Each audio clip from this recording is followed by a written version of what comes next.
Now the second sum is y is equal to 18x plus log x. y is equals to 18x plus log x. Now this is what is your sum. They have given you y is function of x, but the derivative that they want is dx by dy, inverse derivative. तो हम लोग क्या करेंगे, dy by dx निकालेंगे पहले. तो dy by dx will be 18 d dx of x plus d dx of log x. तो ये हो जाएगा 18 into 1 plus 1 by x. तो ये 18 plus 1 by x ये डेरिवेटिव है आपका, और आपको निकालना है dx by dy. तो हम लोग पहले ना इसको एक टर्म बना लेंगे. तो I will cross multiply and I will say that dy by dx is 18x plus 1 upon x. This is, see, I will cross multiply x into 18, it will be 18x plus 1 upon x, and now dx by dy will be x upon 18x plus 1. इसका inverse. आप अगर ऐसे ही inverse निकालने जाओगे तो आप बोलोगे 1/18 plus x, तो ऐसा नहीं कर सकते हम लोग. When there is plus in between, you cannot find out, you cannot inverse it just like that. आपको उसे एक ही फ्रैक्शन में कन्वर्ट करना पड़ेगा, जैसे हम लोगों ने यहाँ पे किया. इसको एक फ्रैक्शन में करने के बाद आप उसको रिवर्स कर सकते हैं.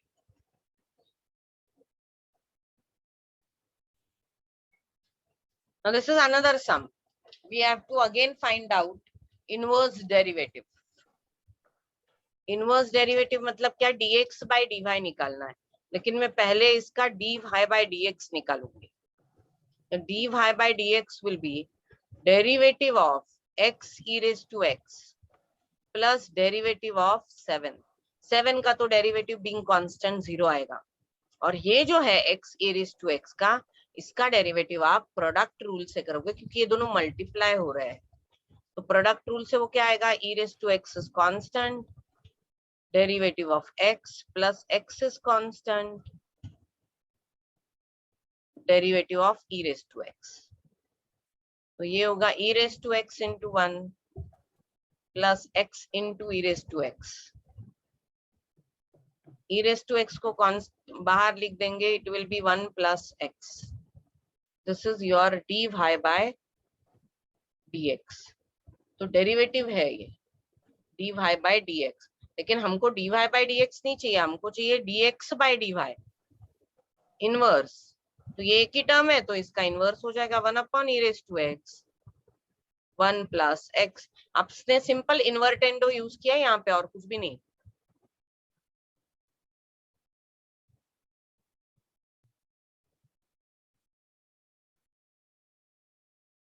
So let us solve this again. Now see how it is given. It is y is equals to 5x plus 9 upon 2x minus 10. तो it is one function upon another function. तो हम लोग इसको derivative कैसे करेंगे? We will use quotient rule for this.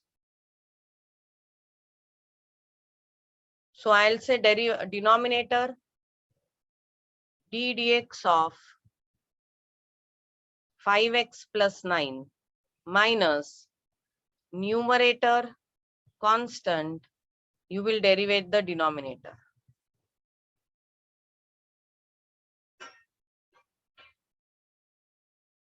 Whole thing upon 2x minus 10 bracket square.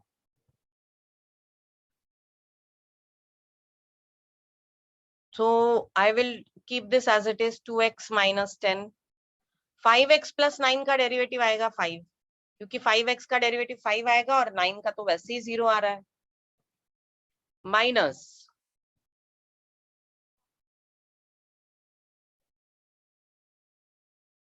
5x plus 9, 2x minus 10 का derivative क्या होगा 2. Whole thing upon 2x minus 10 bracket square. अब आप इसको बोलोगे 10x minus 50 minus 10x minus 18. whole thing upon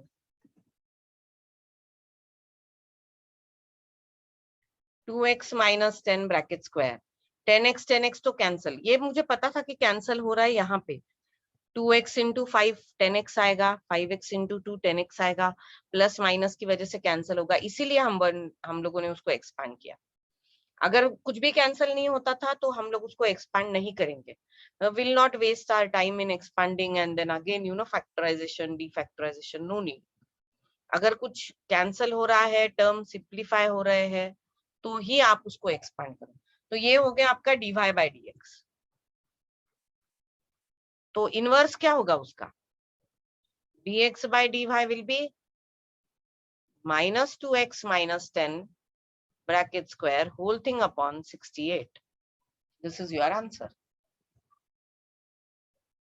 तो ये तो इनवर्स डेरिवेटिव था, तो इसमें क्वोशंट रूल क्यों? क्वोशंट रूल, प्रोडक्ट रूल, ये सारे कैसे दिए हैं आपको फंक्शन, और उसका डेरिवेटिव कैसे निकालना है उसके लिए है. जैसे यह पहले सम में आपको उन्होंने प्रोडक्ट रूल की तरह दिया था, x into e raise to x. तो ये इनवर्स है, इसलिए ये रूल नहीं बदलेगा. तो ऐसा नहीं है कि भाई अभी ये इनवर्स डेरिवेटिव है तो इसमें प्रोडक्ट और क्वोशंट आएगा ही नहीं, इसमें भी आएगा. अगर कोई चीज प्रोडक्ट की तरह आएगा तो आपको उसका प्रोडक्ट डेरिवेटिव ही निकालना पड़ेगा. If something is in the form of quotient rule, you will have to find out the derivative as per the quotient. लेकिन क्योंकि ये इनवर्स है तो लास्ट में डेरिवेटिव को आप इनवर्स कर दोगे. That's it.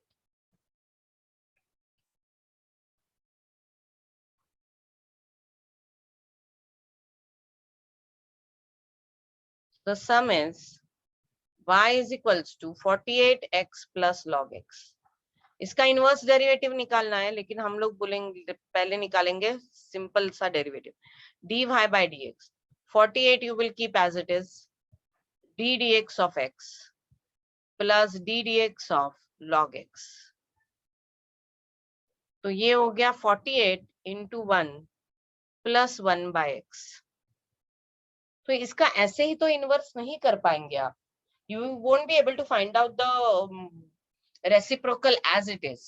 मतलब 48 का रेसिप्रोकल 1 by 48 और 1 by x का x, ये गलत है क्योंकि बीच में x प्लस है. तो आप इसको इक्वलाइज करोगे डिनोमिनेटर को. It will become 48x plus 1 upon x.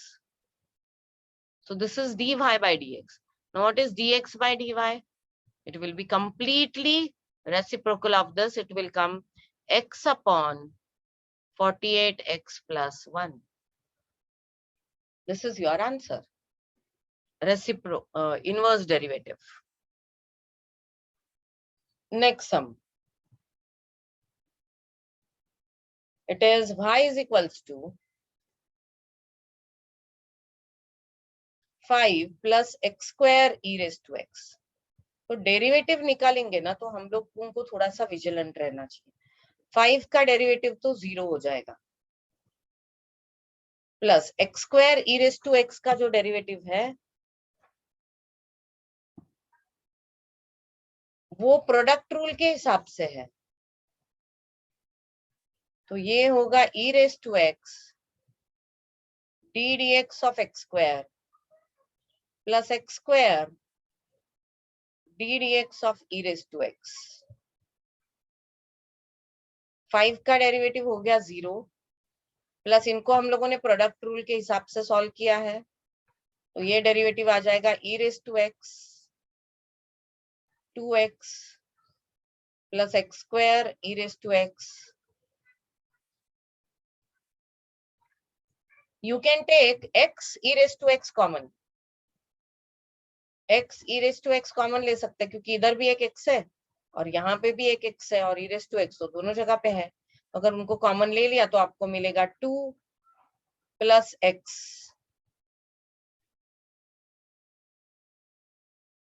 This is your dy by dx. तो इसका ही इनवर्स रूल क्या आ जाएगा? dx by dy 1 upon x e raised to x 2 plus x.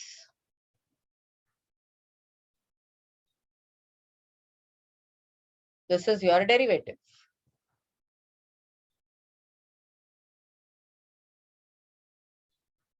because this is again in the form of quotient, or it is in the form of f of x upon g of x. So we'll write down this as 2x square plus 5. Derivative of 3x plus 7 will be 3 minus 3x plus 7. Derivative of 2x plus x square plus 5 will be 4x.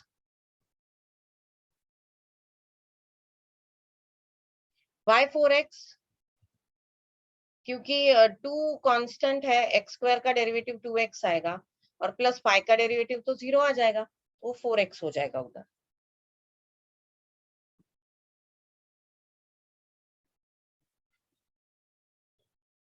Whole thing upon denominator का square. तो ये हो गया 6x square plus 15 minus 12x square minus 28x. Whole thing upon 2x square plus 5 bracket square. Now 6x square minus 12x square will give you minus 6x square. Minus 6x square minus 28x plus 15 whole thing upon 2x square plus 5 whole bracket square.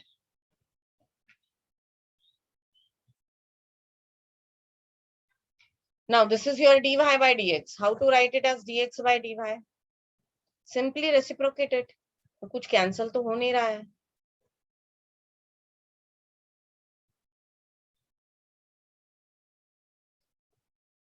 तो ये हो जाएगा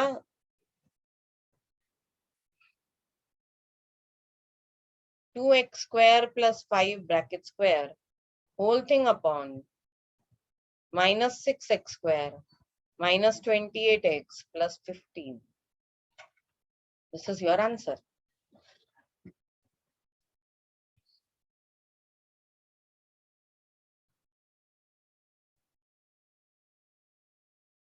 For inverse derivative, we will first derivate this. 7 का derivative तो 0 आ जाएगा क्योंकि constant है. इसको हम लोग प्रोडक्ट के हिसाब से डेरिवेट करेंगे, प्रोडक्ट रूल के हिसाब से. तो e raised to x cancel, d dx of x cube plus x cube d dx of e raised to x plus 4x का डेरिवेटिव क्या है 4.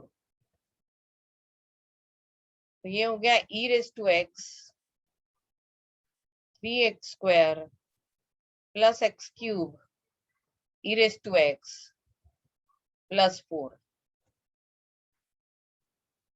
You can take it as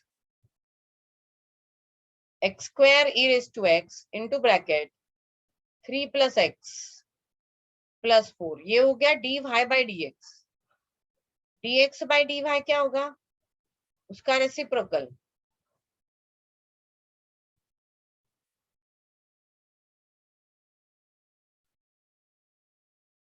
That's it. पूरे term का reciprocal आप निकाल सकते हो, 1 upon पूरी टर्म लिख सकते हो, लेकिन आधे आधे टर्म का रेसिप्रोकल नहीं निकाला जा सकता अगर बीच में प्लस है तो. इसलिए जब हमको आंसर 38 प्लस 1 बाय एक्स आ रहा था तो हम लोग 1 बाय 38 और x नहीं लिख सकते थे क्योंकि बीच में प्लस है. लेकिन जब हमको इस तरह की टर्म मिली, जब ये एक ही टर्म मिली हमको, तो इसका रेसिप्रोकल निकालते आ रहा है.